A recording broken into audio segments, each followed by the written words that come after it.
দেশের মাটিতে নিজের ক্যারিয়ারের শেষ টেস্ট খেলতে চান বাংলাদেশ ক্রিকেট ইতিহাসের সবচেয়ে বড় তারকা সাকিব আল হাসান। টাইগার ক্রিকেটে অবশ্য মাঠ থেকে বিদায়ের নজির খুব একটা নেই। সাকিবের জন্য বিষয়টি যে খুব একটা সহজ নয় তা তিনি নিজেও জানেন। বিশেষ করে চলতি বছরের জানুয়ারিতে বাংলাদেশ আওয়ামী লীগের হয়ে সংসদ সদস্য নির্বাচিত হওয়ার পর সাধারণের চোখে অবস্থান বদলেছে সাকিবের। 5 আগস্ট ক্ষমতার পালাবদলের পর বাংলাদেশ আওয়ামী লীগের নেতাকর্মীদের অনেকেই আত্মগোপনে আছেন, আবার গ্রেপ্তারও হয়েছেন অনেকে। রাজধানীর আদাবরে গার্মেন্টস কর্মী রুবেল হত্যাকাণ্ডের ঘটনায় মামলা হয়েছে সাকিবের নামে। সেই সূত্রে সাকিব জানিয়েছেন, দেশে পর্যাপ্ত নিরাপত্তার নিশ্চয়তা পেলেই অক্টোবরে মিরপুরে নিজের শেষ টেস্ট খেলতে নামবেন তিনি। শুধু তাই নয়, খেলা শেষ করে নিরাপদে দেশ ছাড়ার নিশ্চয়তাও চেয়েছেন তিনি। বাংলাদেশ ক্রিকেট বোর্ডের সভাপতি ফারুক আহমেদ পুরো ব্যাপারটি ঠেলে দিয়েছেন সরকারের কোর্টে। তিনি বলেছেন, সাকিবের ব্যক্তিগত নিরাপত্তার বিষয়টি বোর্ড দেখবে না।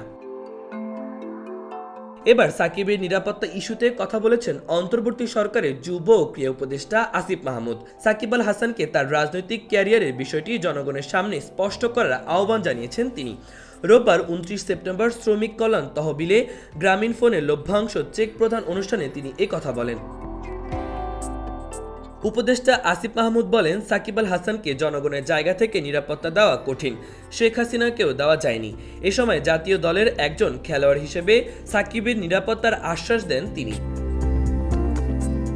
তিনি আরও বলেন, তার পরিচয় দুইটি, একজন খেলোয়াড়ের পাশাপাশি সে একজন রাজনীতিবিদও। তার অবস্থান স্পষ্ট করা উচিত রাজনীতির বিষয়। তার হত্যা মামলার জড়িত থাকা না থাকার বিষয়টি মন্ত্রণালয় দেখছে। তার রাজনৈতিক পরিচয়ের কারণে জনগণের মধ্যে যদি ক্ষোভ থাকে তাহলে নিজেকেই তার সংশোধন করতে হবে। নিজের রাজনৈতিক অবস্থান সাকিবকে স্পষ্ট করতে হবে। দেশে না ফিরেই দলের সঙ্গে পাকিস্তান ও ভারতের মাটিতে সিরিজ খেললেন বিশ্বসেরা এই অলরাউন্ডার। সাবেক টাইগার অধিনায়ক দেশের মাটিতে ক্যারিয়ারের শেষ টেস্ট খেলার ঘোষণা দিলেও বাস্তবতা যে কঠিন তাও জানিয়ে দেন ম্যাচ পূর্ববর্তী এক সংবাদ সম্মেলনে। সেটি না হলে ভারতের মাটিতে কানপুর টেস্টই হবে তার শেষ ম্যাচ। মাহবুবুর রহমান, ইমন, খবর সংযোগ।